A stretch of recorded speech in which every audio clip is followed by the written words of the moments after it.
on in. Sit back and relax. You're listening to the Wealth Tech Today podcast. I'm your host, Craig Iskowitz, founder of Ezra Group Consulting. And this podcast features interviews, news, and analysis on the trends and best practices all around wealth management technology. My guest for this episode was Jennifer de Groseilliers, CEO of the Mather Group. And we spoke about the Mather Group's growth strategy, some of the challenges of integrating cultures and key lessons from more than 20 acquisitions they have made. And we talked about their tech stack and integrating AI into it. And speaking of integrating AI into your tech stack, how many applications do you have? More than 10, probably more than 20 or even 50? However many you have, you need a strategy for managing them, integrating them, and delivering a world-class experience for both your advisors and your clients. Ezra Group can help turn your tech stack chaos into a competitive advantage.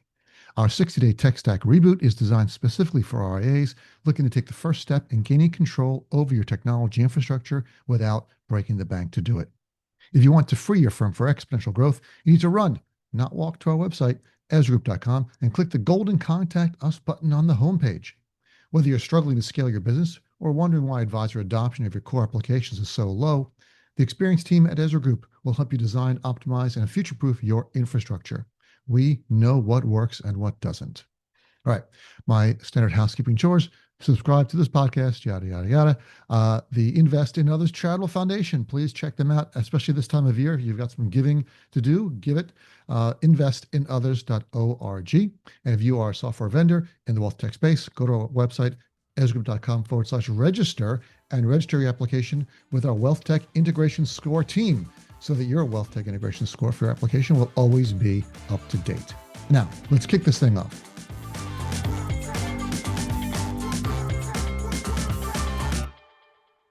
All right. I'm excited to introduce our next guest, Jennifer de Groseilliers, CEO of the Mather Group. Jennifer, welcome to the podcast. Thanks for having me. Excited to be here today. I'm excited to have you. And where are you calling in from? Calling in from downtown Chicago, River North. Love it. We were just talking about how traffic is a breeze this week. I'm sitting here going, why is traffic a breeze, Jennifer? And you're like, duh, it's Thanksgiving week. Yes, for those of us who are in the office this week, we just gained a bunch of time in our because our commute was not as long, which is fantastic. I love it. I mean, I haven't commuted in decades. I've always run Ezra Group from my house or wherever I happen to be living. But I do appreciate it. I remember commuting a long time ago. I understand. And it's such a pleasure just to fly in, especially when you drive. I know Chicago traffic can be a nightmare. Correct. So it's a great day so far. Have you always lived in Chicago? Lived in Chicago for about 20 years via Boston, and I actually grew up in New England and Vermont. Oh, nice. I love all those areas. Mm-hmm. But we're not talking about locations. We're going to talk about technology. But before we jump into that, can you please prep the audience with a quick 30-second elevator pitch for the Mather Group? Absolutely. So we actually, important to know, we were just ranked number 19 in terms of financial planning fee-only firms, which is very exciting. Awesome. And Well done. yes, thank you. And so when you work with the Mather Group, our tagline is you don't just get one advisor, you get the Mather Group. And we lead with financial planning. We do in-house investments. We create our own portfolios. We also have a in-house tax team. We complete your tax return as well as give tax strategy. And we have partners as well in the estate planning arena. Our core client has about $2 million in assets under management with us. We also have a family office that we can snap into for folks that are 25 million and above, which provides a full suite of services as well. That's excellent. We're seeing more and more of our RIA clients do that, launch the family office running alongside their RIA. And do you see that as a necessary table stakes for most RIAs these days? I do. So I think, we clearly have families that come to us with that level of net worth and assets, which is great. And they begin in the family office. And then we have clients that we know over time are going to grow into needing those services. So I think it provides those clients a great peace of mind that there'll be continuity in the advice and that they'll be able to grow into the services that we offer. That's excellent because you don't want them leaving to go somewhere else. Exactly, exactly. And you've done a lot, tremendous amount of growth under your leadership. Thank you. Let's talk a little bit about leadership principles. So, how did that you guide the firm through this crazy rapid expansion? Yeah, thank you. So I think there's a couple of foundations that we've put in place at the Mather Group for our growth. And I think, when you think about growth, the key to growth is retention. So where does retention start? Retention starts with your people, inside our employees, and also our clients. And so one of the things that we did is we expanded how we think about equity ownership at the Mather Group. We now have north of 90% of the firm that shares in equity, which I think creates just a more committed group of folks, committed to growth and all rowing the ship together.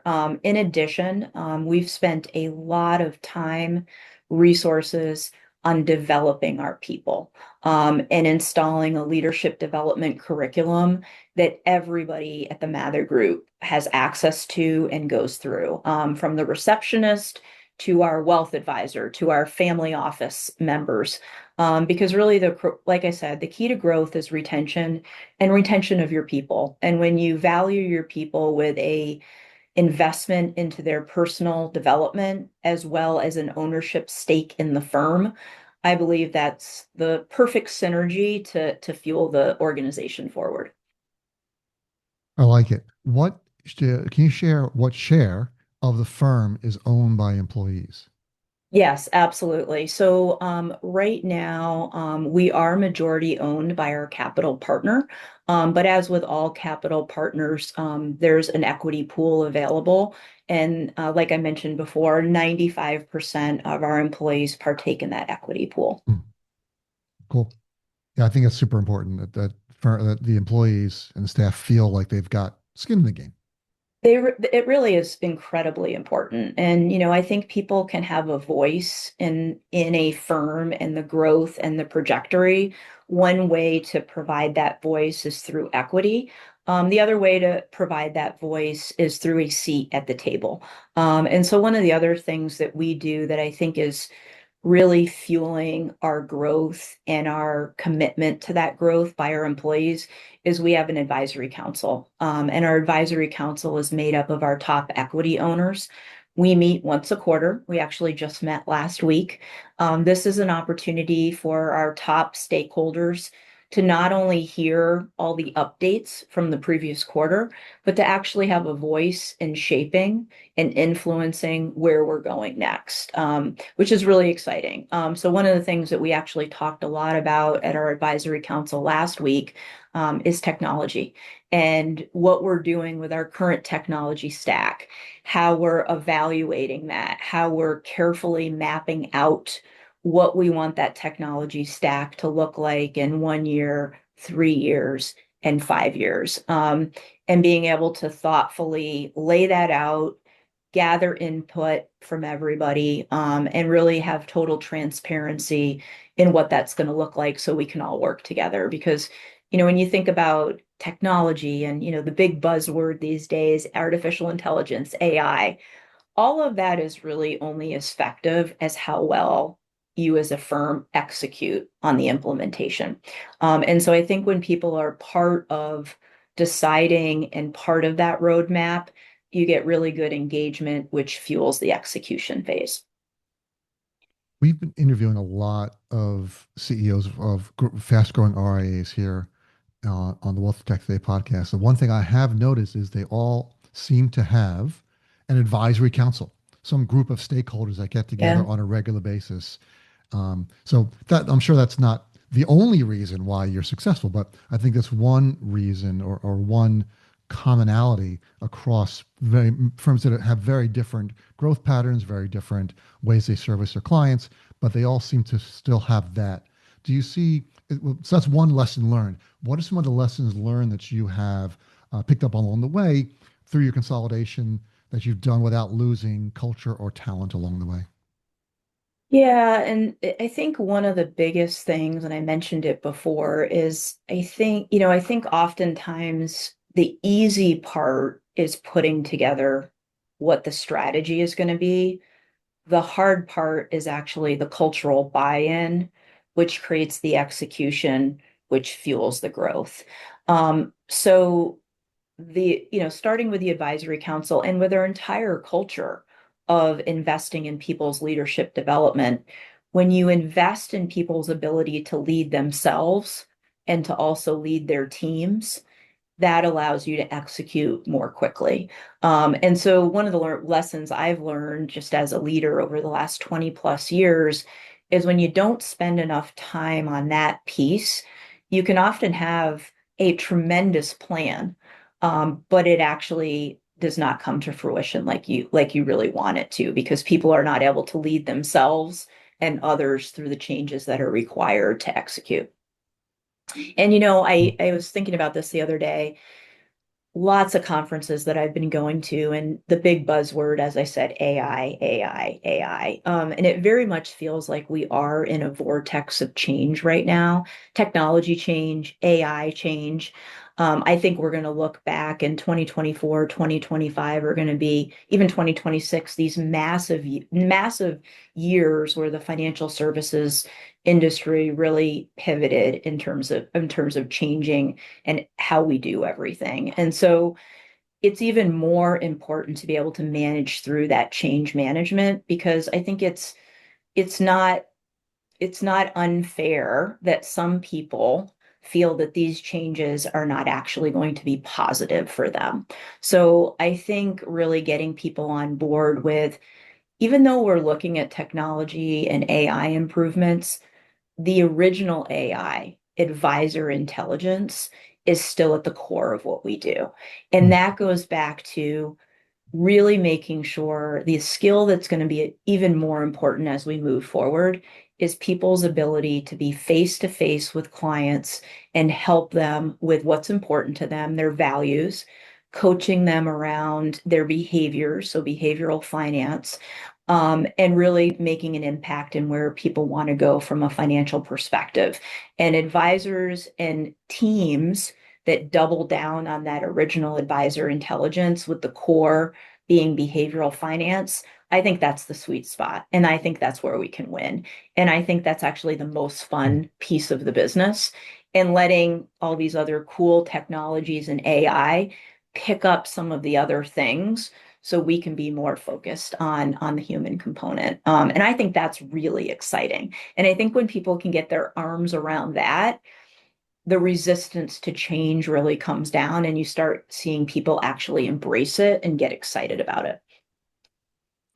I'm excited about it. Just hearing you talk about it, I'm getting excited. it. You mentioned a term, an alternative term, what the old term was for AI. And my good friend Adam Holt, the Yes. CEO of Asset Map, uses that term, advisor intelligence, a lot. Yes, Adam's wonderful. I've heard Right. him speak at a couple of conferences this year, and he's a fantastic thought leader in our Mhm. space. I'm a big fan of Adam. He was just on the podcast a couple weeks ago.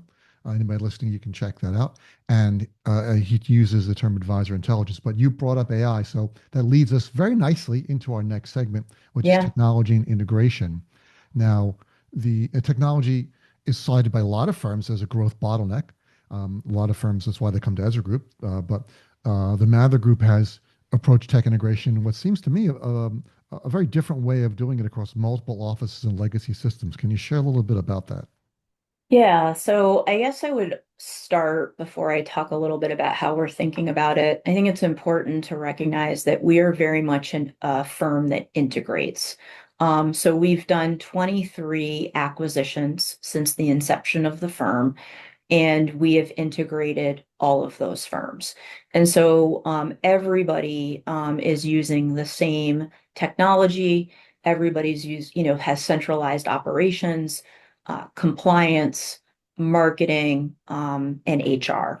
And so I think when you think about it in a fully integrated firm, I believe integration, even though a lot of work on the front end makes moving forward with technology and AI easier because everybody's working off the same platform. So we've seen it as we're looking at it as very much an evolution when we look at AI. So number one, looking at what are the very practical low risk AI programs that we can immediately snap on. So, I think one of the easiest examples of that is using a note-taking AI system, right? I'm using AI for some of our marketing materials, AI for some of our investment commentary. And then what we want to do is continue to double down on the big wins that we have around those. So then we can graduate into looking at agentic AI, proprietary data assets in later stages. We want to make sure that our AI is aligned to growing our business, integrated well with our existing platforms. And clearly, we all know the foundation to leveraging AI is having impeccable data. And so while I feel that we're in a very good spot on our data, we continue to double down on that because I know that that's going to allow us to go from this walking stage with AI to being able to run. So really creating that foundation that will set us up for success. We've all seen was at Future Proof earlier this year and saw all these cool companies, right, that are, kind of the future of what our advisors are going to look at. And none of that happens unless your data set is extremely tight. So as we continue to integrate firms, we will continue to make sure that that data is very well preserved. So like I said, we can execute on those pieces. That was a multi-part answer to a question. Yes. Yes. I've been taking notes, so I'm going to break it down. Right, Please. 23 Please. acquisitions, all Yes. integrated into the same tech stack, which I think Correct. is brilliant. I always recommend for our firms that are acquiring, always do that. Although some still don't listen to me and still leave it like the Wild West, where everyone can do their own thing, Yeah. which, as you mentioned, is very difficult to scale and support if everyone's running. It's easier to bring them on because you don't have to do anything, but in the future going forward, it's going to be a huge support cost. You mentioned a couple areas of AI that you're working with, note taking, marketing, and investment commentary. Can you share what applications you're using in those areas? Yeah, so we're in a really interesting spot right now. We're just using a very basic Zoom AI. Mhm. However, we're doing the final vetting with a couple of final programs. More to come on that when we actually roll it out. That will even enhance that because I think the Zoom AI is a very, very basic one. Mhm. We're using Microsoft Pilot aggressively and also looking at some other programs that we can now begin to run a little bit faster with. Mhm. Last week at our advisory council, we were sharing a few of those final applications. We'll be vetting them out and implementing them in early next year. So we're Mhm. really, really excited about that. How do you see that changing? I mean, we write a lot about this. It's all the rage. AI note takers, AI assistants. My take is that they're going to morph into full AI desktops as they're adding features so quickly. Do you see the same thing? And how is that going to change the way advisors work at the Mather Group? I think that's exactly what it's going to do. And, when you think about one of the biggest barriers that advisors have to growth is time. And so I think the thing to keep being honest about as we implement different pieces of technology is how much time is this freeing up for our advisors? How much time is this freeing up for our tax team, for our investment team? And yes, I absolutely think that all these bots working together are going to do a lot of the back end work that advisors, that tax teams, that the investment teams currently do. And the skill set will be reviewing the output for accuracy and then really being able to work with the client and spending time with the client and tying that back to what are the client's values? what are they truly trying to accomplish from a financial perspective? And I think that to me, that's the fun part. How do you use that as your aid? I like asking leaders about mistakes that they made and which mistakes they learned the most from. So, with consolidation, specifically around integrating firms, besides not integrating them onto your one tech stack and your one Yeah. or your back office services, compliance, marketing, HR, and so forth. What's one of the other biggest mistakes that firms are making when they're integrating other firms? Yeah, great question. So one that I will, in full disclosure, we've made in the past and we're not making moving forward is bringing in a firm. And the integration is key. Part of that integration is often founders that are looking to exit the business at some time in the future. So not having a really well laid out succession plan is a mistake that I've seen on a few of our prior ac integrations and that we're making sure that we're doubling down on moving forward. So that starts when we're initially talking to firms and really getting to know where the team sees themselves in 3 years, 5 years, 10 years.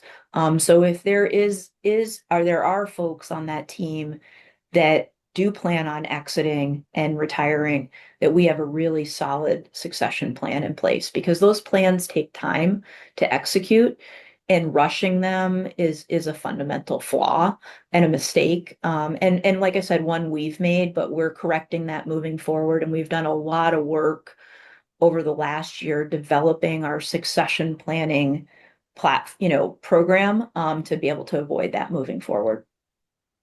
Jennifer, thank you for sharing that. When you said a well laid out succession plan, what's the difference between a well laid out plan and a not well laid out plan? Yeah, I'll give you an example of a not well laid out. I'm going to retire in 2 years. I have no G2.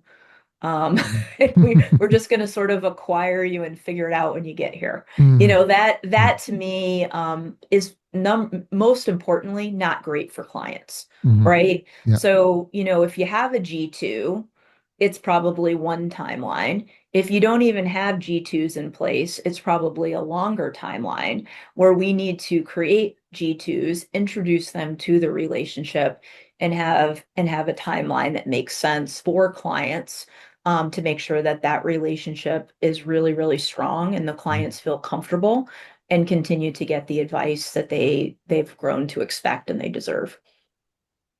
Excellent. So we talked about tech, we've talked about leadership. Let's talk a little bit about, we're running out of time. We only have a couple minutes left. So culture Oh, and okay. people. Let's talk about Yeah. culture a bit. So you have two parallel integration tracks, as you explained to me, Hmm. operational and cultural. So how do you Hmm. balance that speed with depth of the cultural integration? And what is the culture of the Mather Group besides what you've already shared? Yeah, it's great. So uh, we actually can do the operational integration relatively quickly. In terms of taking over compliance, which by the way, people are very excited to hand over on day one, I'm sure. taking over our investment team, taking over trading, our HR team taking over all of the pieces around that. Those are more what I see kind of administrative and can move relatively quickly. Mm, The cultural piece of a firm and advisors coming in and now working within a much bigger organization takes a little bit of time. And it also takes time and very much a joint partnership between us and the firm that we're partnering with to educate clients on what are the new resources that they have available at the Mather Group. Oftentimes, when we purchase firms, they don't provide in-house tax. They mhm, don't have a family office that people can grow into. They don't have established partnerships with estate planning attorneys. So it's really educating the mhm, client on this is a great extension of what you've already been doing because now you don't just get your advisor, you get the mhm. entire Mather Group. And Right. here's all the pieces that encompasses. And so we really want to make sure on the cultural side that we spend time helping the firm that we've partnered with educate their clients on that. And Mm. that's through welcome client parties, Oh, welcoming them to nice. the Mather Group. It's Mhm. through inviting them to our seminars and our WebExes that they can listen to, introducing them to teams. One of my absolute favorite parts of my job is getting out and meeting with clients. I'm always trying to find more hours to do that. So I love telling the Mather Group story, and talking about who we are and where we're going. And I see that's so incredibly important. I mean, it's funny because here at Ezra Group, another group, we pitch the same way. You're not just getting one consultant, you're getting a whole team Hmm. of people that are available to you. And that's one of the reasons why firms work with us. And I'm sure it's another reason why uh, your clients love working with the Mather Group. And it is a reason why you want to be acquired is to add more services that you can't add or Right. that would take you longer to be able to deliver. So faster speed to market by being acquired by the Mather Group, you would then be able to offer those to your clients much quicker at a higher scale. So it'd be lower cost and better services. So, and the other thing I had mentioned in terms of integrating successfully, both from an operational and a cultural, that starts way before the closing of the deal. It literally starts on the first meeting Mm. and seeing whether we have a firm that also is a financial planning fee only firm. Do they generally work with their clients the same way we do? Because if we don't have that initial platform fit, the rest of the integration just isn't going to work. So we want to be very thoughtful right from the beginning of, do we have the firm with the right fit? Do they want to be integrated? Some Mhm. folks don't want to be integrated. And that's the great thing about the RIA space. There's all kinds of options for everybody, Mhm. but we want to make sure we vet that out at the beginning. So then we're really just working as a team once the deal closes and everybody's aligned with where we want to go. Jennifer, time has flown by. We're Yeah, this is almost so much out. fun. Thank you, Craig. Yeah, but I've got one more question for you. So Yeah, let's do our looking ahead, sure. which you wanted me to get to. Looking ahead, Jennifer, what's the success look like for the Mather Group and for the RIA industry in the next 5 to 10 years? Tough question. Yeah, it is a really tough question. I think for the Mather Group, it's staying true to who we've been, financial planning for a fee. It's continuing to push ourselves to add services where appropriate and where clients are where there's a client need. And it's also really challenging ourselves to incorporate AI and technology in a really thoughtful way, and keeping up. Because I think like I said, we're in this vortex of change where if you don't push yourself as a firm to keep implementing these, all of a sudden you could look up in 12 or 18 months and actually be behind. Mhm. And I think that's, dovetails into your second piece of the question, where's the RIA industry going? I don't know exactly what it's going to look like, but it's going to be heavy, heavily based in technology and AI. Mhm. And like I said, I think that's exciting. But we've got to embrace it along the way. And I think if you don't keep up along the way, people can very much find themselves behind. And so our goal is to really push ourselves and be on the forefront of all of that. That was tremendous. Jennifer, you've said it all. We've covered everything. Where can the audience, any advisors listening, find out more information about the Mather Group? Absolutely. So feel free to look us up, the Mather Group. We've got a wonderful website. You can contact us through there. And Craig, I always love to hear from people directly. So feel free to ping me on LinkedIn. Aha. Always excited to meet great people in the industry. You heard it, folks. She is open for all. Anyone who wants to reach out to Jennifer, please do that on LinkedIn or the Yes. website. Jennifer, thank you for being on the podcast. We love talking to you. Thanks, Craig. Really appreciate it. Hey, it's Craig again. My top three takeaways from this episode. Number one, the Mather Group has integrated 23 acquisitions into a single tech stack: operations, compliance, marketing, and HR. This allows them to quickly scale and leverage technology like AI across the entire firm. Jennifer emphasized the importance of having a well laid out succession plan when acquiring firms to ensure a smooth transition for clients and avoid rush decisions. This is a key lesson they've learned from past integrations. Looking ahead, Jennifer sees the RIA industry rapidly evolving with heavy adoption of AI and technology. The Mather Group is focused on thoughtfully implementing AI in a way that augments their advisors and frees them up to focus on the human aspects of financial planning and client relationships. All right, that's the end of this episode. Thanks for listening. But before you go, please head to our website, ezragroup.com, scroll to the bottom of the homepage, and sign up for our newsletter. Once a month, you receive an email chock full of wealth management goodness, news, information, and updates. You will not be disappointed. Thanks again for listening, and talk to you all again next time.